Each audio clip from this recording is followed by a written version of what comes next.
Otoritas Jasa Keuangan (OJK) anggap pemutusan hubungan kerja 624 karyawan AJB Bumi Putra 1912 sebagai bagian dari rencana penyehatan keuangan.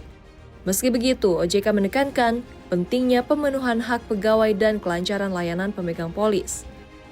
AJB Bumi Putra menegaskan PHK tersebut merupakan bagian dari program rasionalisasi sumber daya manusia sesuai dengan RPK yang telah direvisi.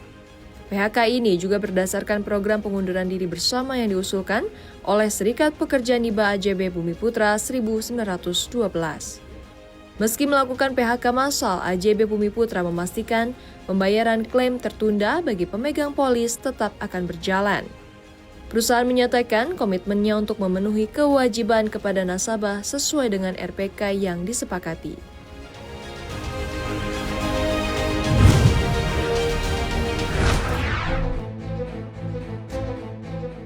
Kementerian Kelautan dan Perikanan atau KKP bersiap mengajukan peninjauan ulang atas tarif bea masuk anti-dumping yang dikenakan Amerika Serikat pada udang Indonesia. Menteri Kelautan dan Perikanan Sakti Wahyu Trenggono menegaskan, diplomasi terus dilakukan agar tarif ini bisa diturunkan. Dalam keputusan terbaru Amerika Serikat, tarif anti-dumping udang Indonesia sudah turun dari 6,3% menjadi 3,9%. Namun, KKP menilai langkah banding perlu dilakukan untuk memperkuat posisi ekspor. Direktur Jenderal Penguatan Daya Saing Produk Lautan dan Perikanan Budi Sulistyo mengungkapkan ekspor udang Indonesia ke Amerika Serikat tetap tumbuh positif. Pada Januari 2025, nilai ekspor udang beku RI ke Amerika Serikat mencapai 94,2 juta dolar Amerika Serikat, naik 24% secara tahunan. KKP juga terus memperluas pasar ekspor ke Jepang, Kanada, Tiongkok, Korea Selatan, dan Australia, serta memperkuat pasar domestik lewat promosi dan kerjasama dengan sektor HoReCa.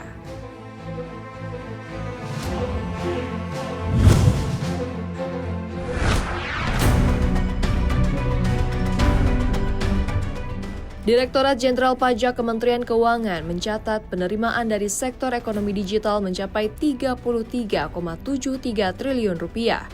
Jumlah tersebut berasal dari pemungutan pajak pertambahan nilai atau PPN perdagangan melalui sistem elektronik sebesar 26,18 triliun rupiah. Pajak kripto 1,39 triliun, pajak fintech 3,23 triliun rupiah, dan pajak SIPP 2,94 triliun rupiah. Hingga Februari 2025, pemerintah telah menunjuk 222 pelaku usaha PMSE sebagai pemungut PPN. Namun 11 perusahaan telah dicabut penunjukannya, termasuk Netflix International BV, Activision Blizzard International BV, dan Epic Games Internationals. Direktur Penyuluhan Pelayanan dan Hubungan Masyarakat DJP Dwi Astuti menyatakan 188 pelaku usaha PMSE sudah melakukan pemungutan dan penyetoran PPN PMSE.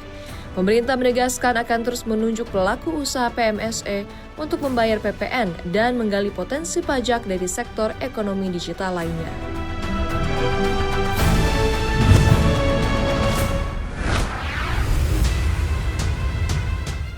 Penyidik Belgia menahan sejumlah orang terkait dugaan suap di Parlemen Uni Eropa yang diduga menguntungkan Huawei.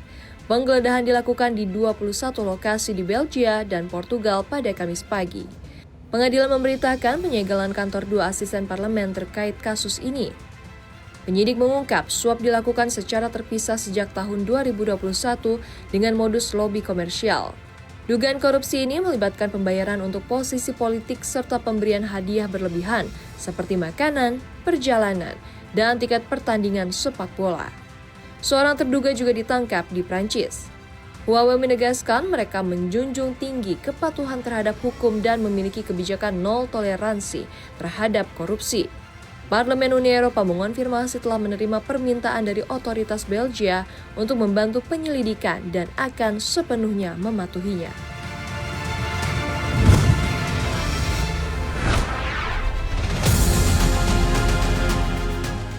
Presiden Amerika Serikat Donald Trump mengancam akan mengenakan tarif 200% pada minuman beralkohol Eropa sebagai tindak balasan atas tarif 50% yang diterapkan Uni Eropa terhadap produk serupa dari Amerika Serikat. Melalui platform Truth Social, Trump menegaskan kebijakan ini bertujuan untuk melindungi industri anggur dan sampanye di Amerika. Langkah Uni Eropa untuk membalas tarif 25% atas baja dan aluminium Amerika Serikat melibatkan barang senilai 28 miliar dolar Amerika Serikat, termasuk kapal, bourbon, dan sepeda motor. Menteri Perdagangan Prancis Laurent Saint-Martin menyatakan negaranya tak akan menyerah pada tekanan Trump dan siap melawan kebijakan perang dagang tersebut. Juru bicara perdagangan Komisi Uni Eropa Olaf Gil mendesak Amerika Serikat untuk segera mencabut tarif baja dan aluminium agar kedua pihak dapat bernegosiasi dan menghindari tarif yang merugikan semua pihak.